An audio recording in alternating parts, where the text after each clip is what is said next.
orang yang paling berbahaya di suatu ruangan itu bukan orang yang paling pinter, tapi orang yang paling nggak butuh, atau orang yang tidak terlihat seperti ada kepentingan, orang yang paling misteri. Yang namanya itu power, ya power itu bukan soal kapasitas kalian atau lu punya berapa banyak duit.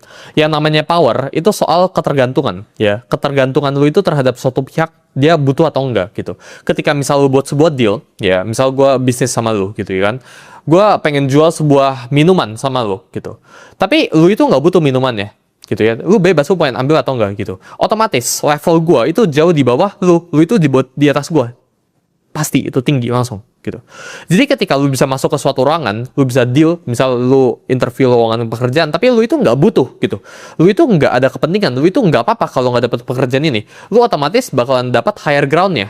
Yang paling butuh dealnya itu bakalan jadi posisi di paling lemah. Jadi ketika lu menghadapi situasi seperti itu, ya berusahakan untuk either naikin dulu value lu gitu kan. Ini tentang equation ya, baik lagi. Ya, ketika lu nyadar posisi lu di bawah mereka, ya berarti jangan negosiasi. Ketika lu nyadar ya lu itu sedang bernegosiasi sama orang yang gak butuh lu, ya lu jangan negosiasi sama dia. Itu losing game, lu udah pasti kalah negosiasi sama dia gitu. Itu pasti bad deal sama dia. Jadi yang lu bisa lakuin apa? Lu harus naikin dulu value lu gitu kan, sampai di tahap dimana orang itu yang butuh lu.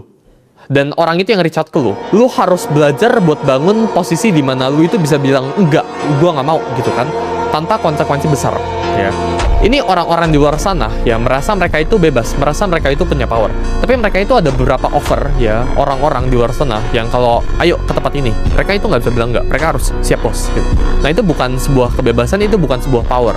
Kan harus belajar buat become independent ya. Kalau orang tawarin lu, siapapun di luar sana gitu ya, tawarin lu, mau gak ke tempat ini gitu kan, mau gak deal gue sama bisnis gue ini gitu. Lu harus belajar buat bilang enggak tanpa ada konsekuensi besar. Yang namanya itu neediness ya, atau kebutuhan ya, atau desperation again yang gua tadi bilang, itu nggak bisa disembunyikan. Ini akan eventually kelihatan ya seiring waktu berjalan.